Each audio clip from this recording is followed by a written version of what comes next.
up at night, yeah. Make all the demons quiet, yeah. We were built to thrive, yeah. I think that we've all had enough. What keeps you up at night, yeah.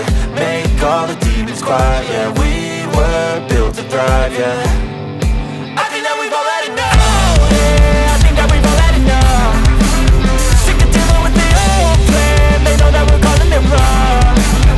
You got me like, oh yeah, I think that we've all had enough. Sick of dealing with the old plan. They know that we're calling it wrong.